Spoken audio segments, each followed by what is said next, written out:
Hello everyone, today we are going to talk about rule number 17 in basic spoken grammar, and today we will discuss use of need. My dear student, need is very commonly used in our day-to-day life and it is very easy, but it is not so easy as we think dear. That's why we have to study hard and harder to make the concept clear of need. Let's start with the definition. My dear friends, need is used to express, need का प्रयोग होता है to express those things, उन चीजों को बताने के लिए that you are wanting for, जो चीजें आपको चाहिए, ठीक है, जो चीजें आपकी जरूरत है, रिक्वायरमेंट के अंतर्गत आती हैं, उनको बताने के लिए हम नीड का प्रयोग करते हैं। जैसा कि मैंने कहा, it is very very easy, most commonly used rule in English spoken grammar. ठीक है बेटा, यहां पर हम पहला वाक्य देखेंगे, मुझे एक नया मोबाइल चाहिए। आप देखिएगा, एक तो मुझे काम करना चाहिए, जैसे कि मैंने कहा कि तुम्हें सुबह जल्दी उठना चाहिए, मुझे जो है मॉर्निंग वॉक पर जाना चाहिए, तुम्हें मॉर्निंग वॉक पर जाना चाहिए, तुम्हें अंग्रेजी सीखनी चाहिए। समझा बेटा? एक तो काम हो सकता है, काम करना, वर्ब, एक्शन। आज हम एक्शन की बात नहीं कर रहे हैं, आज हम लोग बस केवल उन चीजों की बात कर रहे हैं जो हमारे लिए नेसेसरी हैं, ठीक है, जिन चीजों की हमें रिक्वायरमेंट है, जो चीजें हमें चाहिए उनको बताने के लिए आज हम प्रयोग करेंगे नीड का। ठीक है बेटा, थोड़ा समय लगेगा समझने, लेकिन गारंटी के साथ समझ में आएगा। जैसे कि मैंने कहा कि ये बड़ा आसान रूल है, तो इसका मतलब ये नहीं कि हम इसकी प्रैक्टिस ना करें। कभी कभी हमें मोस्ट कॉमन यूज वाक्य बोलने पड़ते हैं, लेकिन due to our poor skills we are unable to speak that we want to speak. ठीक है बेटा, यहां पर आप देखिएगा, मुझे तुम्हारा आशीर्वाद चाहिए। यदि आपको आशीर्वाद की स्पेलिंग नहीं पता है, मीनिंग नहीं पता है, तो यू विल बी कोलैप्स्ड। ठीक है, खत्म वहीं पे आपका खेल। हमें अच्छे दोस्त चाहिए, आपको पता होगा। बाकी मैं भी बहुत सारे वाक्य बना के दिखाऊंगा आप लोगों को। सबसे पहले हमें जरूरत पड़ेगी एक सब्जेक्ट की, जिसके बारे में हम बात कर रहे हैं, जिसको कोई चीज चाहिए। ठीक है बेटा, यहां पर आप लोगों को नीड प्लस हमें कंप्लीमेंट लगाना है। कंप्लीमेंट को हम लोगों ने दो भागों में डिवाइड किया हुआ है, एक हमारी क्वालिटीज मिस क्वालिटीज में आ जाता है, और एक आता है जो सामान हमें बेटा चाहिए। जैसे कि मेरे पास एक डस्टर है, अगर मुझे डस्टर नहीं है मेरे पास, तो मैं क्या बोलूंगा?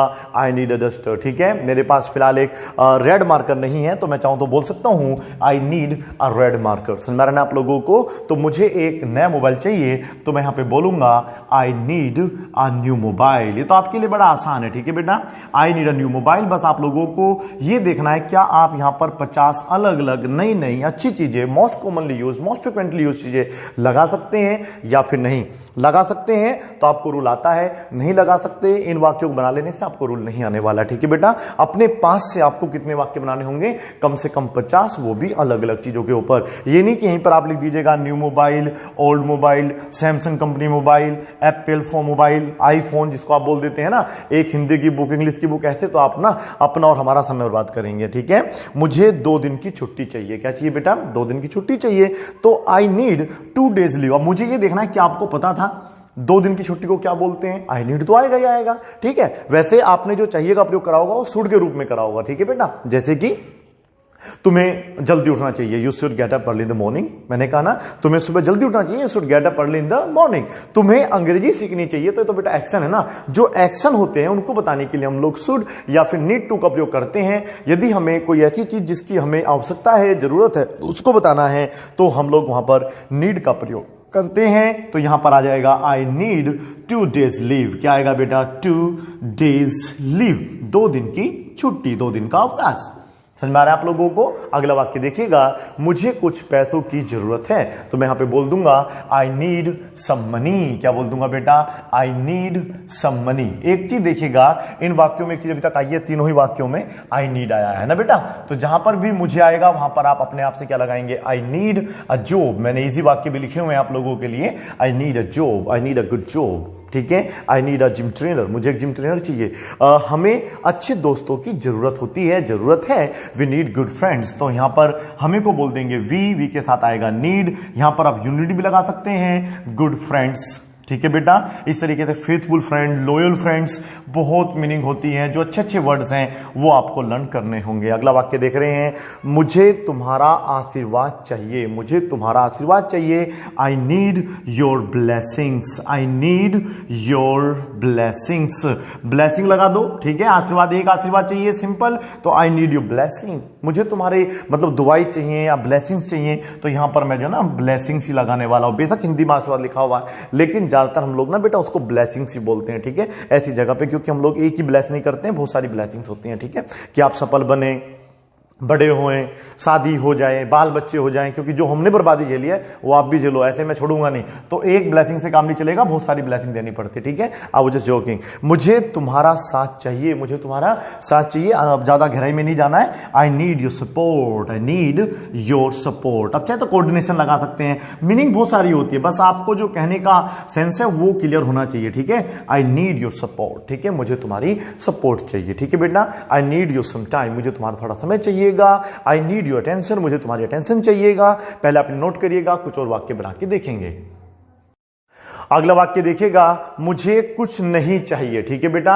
अगर नहीं आता है तो उसकी अंग्रेजी हम लगाते हैं बेटा डोंट नीड, लेकिन अगर कुछ नहीं आएगा तो उसकी अंग्रेजी हम लोग लगाएंगे नथिंग, ठीक है बेटा। तो यहां पर हम लोग लगा सकते हैं आई नीड नथिंग। क्या लगा सकते हैं? आई नीड, मुझे चाहिए, नथिंग मतलब कुछ नहीं, ठीक है। यह वाक्य दो प्रकार से बन सकता है। एक तो बनेगा आई नीड नथिंग, दूसरा आप बताइएगा, ठीक है। हाथ खड़ा करो, किसी को आता है?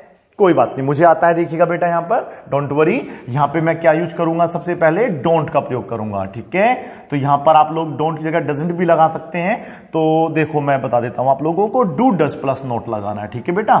डू या डज लगाना होगा, फिर आपको नोट, फिर लगाना होगा नीड, और वर्ब तो बेटा आप नीड की तरफ प्रयोग हो रहा है, प्लस आपका वही थोड़ा बहुत फुल स्टॉप कंप्लीमेंट वगैरह वगैरह जो लगाना है वो लगा लेना आप लोग, ठीक है। तो इस तरीके से आपका वाक्य कंप्लीट हो जाएगा। देखिएगा, I don't need anything, I don't need anything as a verb use होगा यहां पे। नीड जो है आई डोंट नीड एनीथिंग, और ये हो जाएगा आपका object, as a complement use कर सकते हैं। आई डोंट नीड एनीथिंग, ठीक है बेटा। समझने की कोशिश करिएगा। आगे देखिएगा, मुझे पानी नहीं चाहिए, तो यहां पर हम ऐसे यूज नहीं करेंगे कि आई नीड नथिंग वाटर, ये तो गलत यूज हो जाएगा क्योंकि इसमें कुछ नहीं आ रहा है। जब कुछ नहीं आता है तो हम इस नहीं की अंग्रेजी डू नॉट या डज नॉट का प्रयोग करते हैं और साथ में लगा देते हैं नीड। तो आई डोंट नीड, हालांकि हम लोग जो हैं ज्यादातर यहां पर आप देखिएगा आई हमें तुम्हें लिखा हुआ है, मींस प्लूरल सब्जेक्ट की बात कर रहे हैं, इसलिए मैंने आपको बोलता कि हम चाहे तो डायरेक्ट रट्टा मार सकते हैं, डोंट का यूज होगा। बाकी अगर उसे नहीं चाहिए, उसे ये नहीं चाहिए, तो फिर हम लोगों को ही या सी डजंट लगाना पड़ता है, ठीक है बेटा। तो आई don't need water, I don't need water, मुझे पानी नहीं चाहिए, या फिर आई डोंट वांट वाटर, वो भी चल जाएगा। लेकिन जब हम नीड पढ़ रहे हैं तो नीड वाले वाक्य बनाएंगे ना, समझने की कोशिश करिएगा। हमें प्रेरणा चाहिए, we need motivation, we need motivation. मैंने ये नहीं कहा, मैंने देखो यहां पे लिखा है स्ट्रक्चर, ठीक है। मैं कोई अफर्मेटिव नेगेटिव नहीं पढ़ा रहा हूं, इतना तो आपको अब नॉलेज हो जाना चाहिए। धीरे धीरे रूल नंबर 17 में आ चुके हैं। अब हम लोगों को धीरे धीरे बोलने की प्रैक्टिस भी शुरू करनी है, और साथ में ये समझ लेना है कि वाक्य को हम कैसे अफर्मेटिव बनाते हैं, कैसे नेगेटिव बनाते हैं। ज्यादा इनमें कंफ्यूज नहीं होना है, ठीक है ना। तो वी नीड मोटिवेशन, क्या लगाएंगे बेटा? मोटिवेशन। आप चाहते हैं यहां पे इंस्पिरेशन भी लगा सकते हैं। आगे देखिएगा, तुम्हें आराम की जरूरत है, ठीक है बेटा, क्योंकि आप ना थोड़ा पागल जैसा बर्ताव कर रहे हो मेरे साथ, तो यहां पे लगा देंगे you need rest, you need some rest अपने पास से लगा सकते हैं। थोड़ा आराम चाहिए बेटा आप लोगों को, आराम कर लीजिएगा, यू नीड सम रेस्ट, ठीक है। पेट की गर्मी दिमाग में चली गई है इसलिए लड़बड़ा रहा है यो। मुझे थोड़ा सा गर्म पानी चाहिए, क्या चाहिए बेटा? थोड़ा सा गर्म पानी चाहिए। तो I need a little warm water, a little warm water. थोड़ा गर्म पानी की अंग्रेजी हम लगा लेंगे वार्म, ठीक है बेटा। अ लिटिल वार्म वाटर, थोड़ा सा गर्म पानी चाहिए। अगला वाक्य देख रहे हैं, हमें तुम्हारी सहानुभूति नहीं चाहिए, मुझे तुम्हारी सहायता नहीं चाहिए, मैं तुम्हारी सहायता की कोई जरूरत नहीं है, ठीक है। आई don't need your support, I don't need your help. समझ में आ रहा है ना आप लोगों को? हेल्प मीन सहायता करना भी होता है, और सहायता को भी हम लोग क्या बोल देते हैं बेटा? हेल्प। हेल्प दोनों तरीके से प्रयोग होता है। हेल्प एज अ वर्ब होता है, और एज आप लोग इसे बेटा कंप्लीमेंट या ऑब्जेक्ट की तरह भी प्रयोग कर सकते हैं। हमें तुम्हारी सहानुभूति नहीं चाहिए, we don't need your sympathy. Very good. एक मीनिंग और होती है बेटा, एक समानुभूति होती है, एक सहानुभूति होती है। बताइए क्या होती है? आप मुझे बताओ, मैं इतने वाक्य बना लेता हूं। आई डोंट नीड योर सिंपैथी। बताइए बेटा, सिंपैथी में एक वर्ड और मैंने वर्ड ऐड किया है यहां पे कि एक होता है सहानुभूति, एक होता है समानुभूति, ठीक है बेटा। देखिएगा, बेटा अभी सपोज करो एक बच्चे ने कोई गलती की, मैंने उसको 2-4 डंडे दे दिए, ठीक है, 2-4 की जगह 10-12 डंडे दे दिए, मतलब खुराक दे दी अच्छे तरीके से, तो आप समझ ही देखिएगा वो ऊ करता रहेगा, तो आप क्या सोचेंगे, हाँ यार देखो पिटा है बेचारा, है ना, पिटा है। तो ये सहानुभूति हो रही है। समानुभूति कब होगी, आप भी आओ और साथ में आप भी 10 डंडे लो, 20 डंडे लो, तो तब आपको वो पता चलेगा कि क्या होता है बेटा सिंपैथी और क्या होता है एम्पैथी। ठीक है बेटा, तो मैं एम्पैथी की बात कर रहा था। तो समानुभूति और सहानुभूति में धरती आसमान का अंतर होता है। ये दूसरे ने लिए, मतलब आप बस महसूस कर पा रहे हैं हल्का सा, हाँ यार दर्द हो रहा होगा, आप ऐसा करो ले ही लो, ठीक है, तो फिर सही तरीके से बता भी पाओगे दर्द कहां कहां कितना हो रहा था आप लोगों को। वैसे मैं मजाक कर रहा था, जस्ट चिल। ठीक है बेटा, इस तरीके से आप बहुत सारे वाक्य बना सकते हैं। समझ में आया बेटा। और देखिएगा, अब मैं नहीं कह रहा कि आपको पर्टिकुलरली जो वाक्य बनाने नेगेटिव भी बनाने या अफर्मेटिव बनाने हैं, आप कुछ भी लगा दीजिएगा। मैंने कहा we need good spirit, we need, I need, you need good spirit. हमें ना अच्छी भावना चाहिए बेटा, ठीक है ना, ये भावना वो वाली भावना नहीं है। मैंने कहा आई नीड या यू नीड लगा दीजिएगा, you need good attitude, you need good attitude. तुम्हारा जो एटीट्यूड है, व्यवहार है, वो अच्छा होना चाहिए। ठीक है बेटा, तो मैंने कहा we need more practice, we need more practice. तो हमें क्या करना है बेटा, मोर प्रैक्टिस करनी है, हमें बहुत प्रैक्टिस चाहिए। We need more practice to make clear this concept, या to clear this concept, to clear this concept यहां पर आ जाएगा।